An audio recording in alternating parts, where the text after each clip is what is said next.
Hello and welcome everyone, my name is Drewlik, and here's what Star Wars Episode 8 has to do to convince me that this franchise isn't lost within the greedy underbelly of corporate Disney. I will also be heavily tying this to a quasi-review of Episode 7, so spoilers ahead. The three big complaints I have about Episode 7 are the following. Firstly, the weak plot, or repetition of Episode 4, so basically they just repeated the plot points of Episode 4.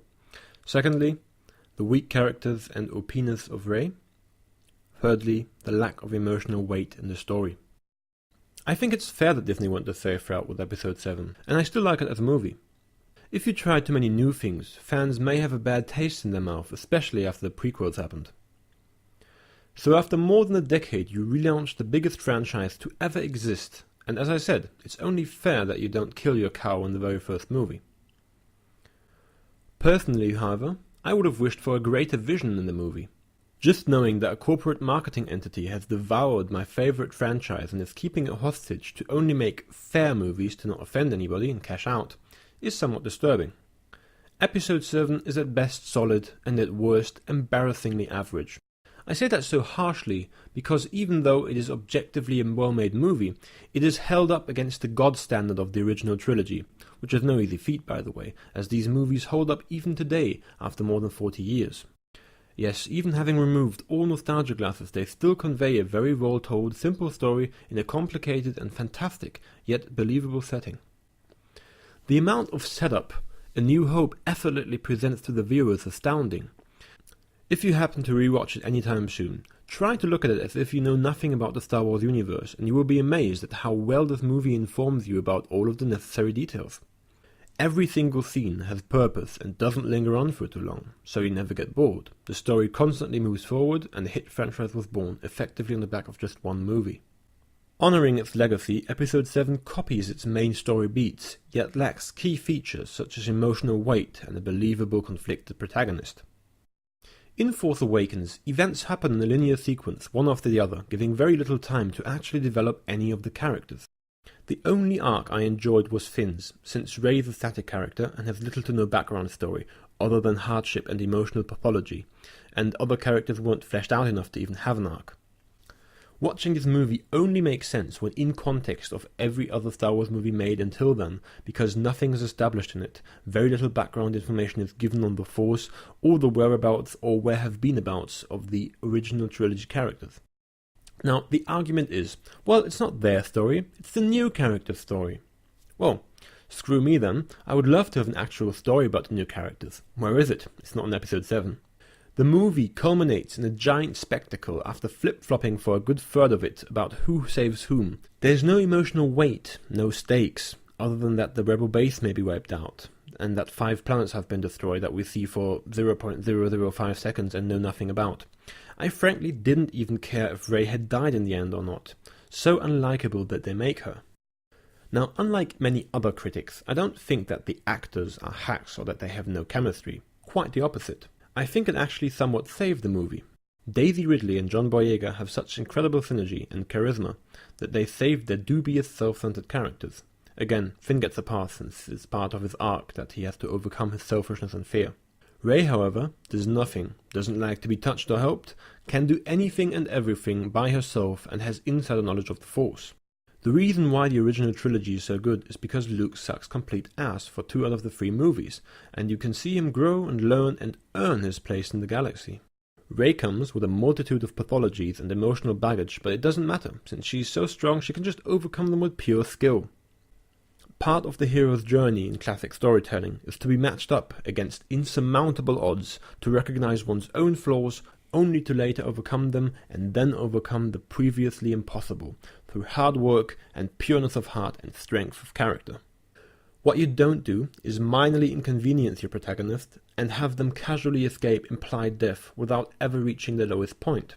There is no merit to that, no lesson to be learned, no emotional engagement. This ties directly into what Episode 8 has to do. The Last Jedi, judging from the trailers, looks like a dark, gritty second act of a grand play that actually brings all of their characters to the lowest points, toys with the idea of them giving up, giving in to the easy persuasions of the dark side in the case of Star Wars. If that happens convincingly, I will be happy. If they mess it up, I will be forever uninterested in what kind of story they are trying to tell with these movies. Here's how the story could go. I will now describe my perfect Star Wars 8 and my worst one, and after the movie releases, we can see how much of my wishes or dreaded Disneyisms they put into the movie. So starting with my desired vision of what Star Wars 8 should be. Rey begins training with Luke Skywalker, where it mirrors many beats from Empire Strikes Back of Yoda and Luke training together.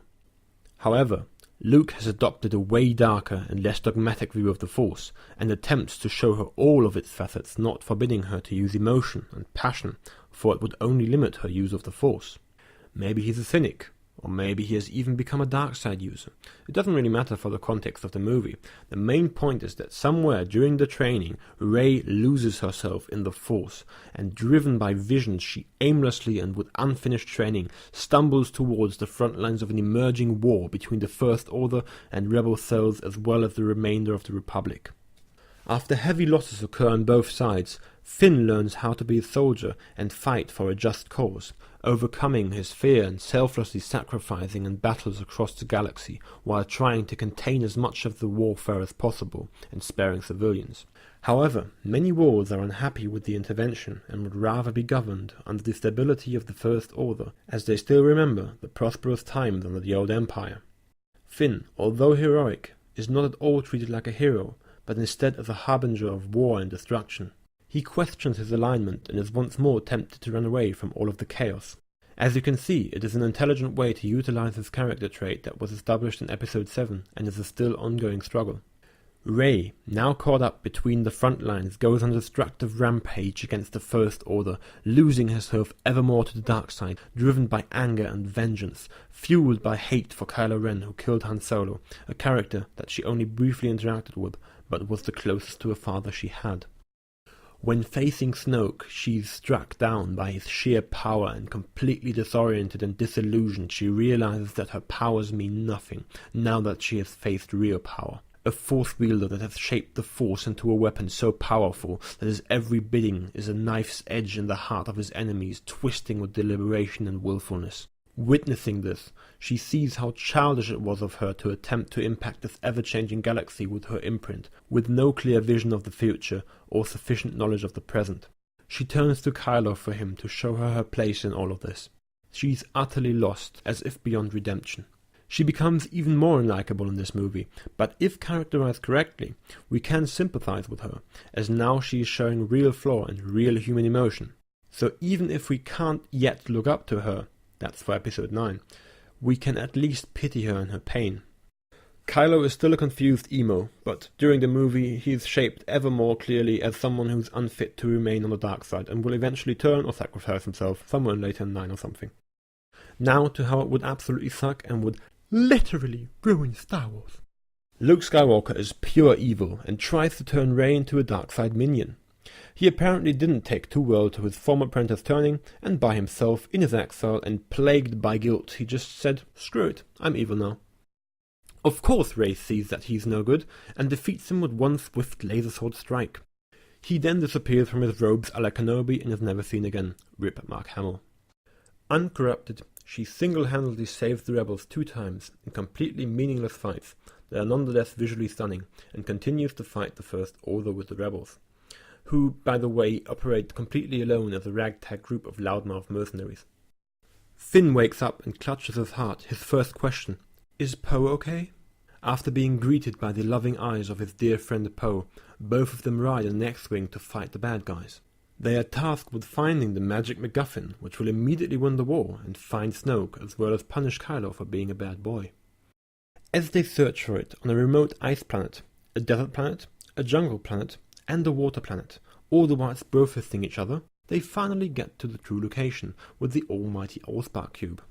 Having arrived there only to find that Rey had already gotten it because she had a Force vision, they exchange some banter when suddenly Rey has doubts about her alignment with the Force.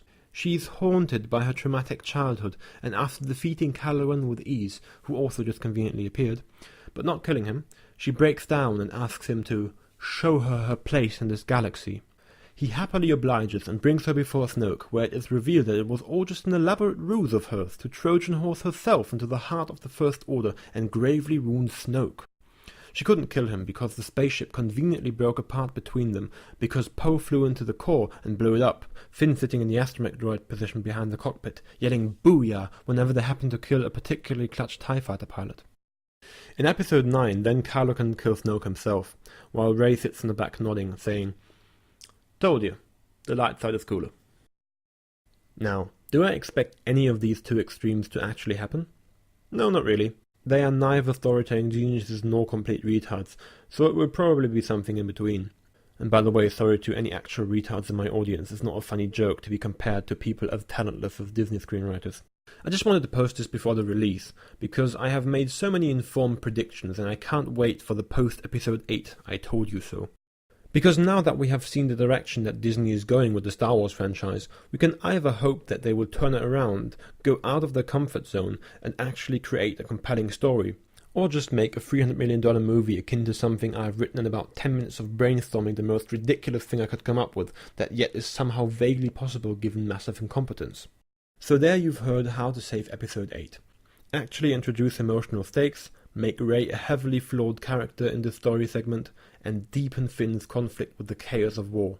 Or just make a fun summer movie that pretends to be gritty and dark to deflect criticism, but delivers the same flavour of safe Disney cash-in holiday movie. What do you think? How did you like episode 7? What do you hope episode 8 to be? Tell me in the comments. I know that you generally tend to be a quite knowledgeable bunch when it comes to Star Wars, and I would really like to see an informed discussion. Anyways, my name's been Drewlik, you've been watching a think piece on episode 8, and as always, have a good one.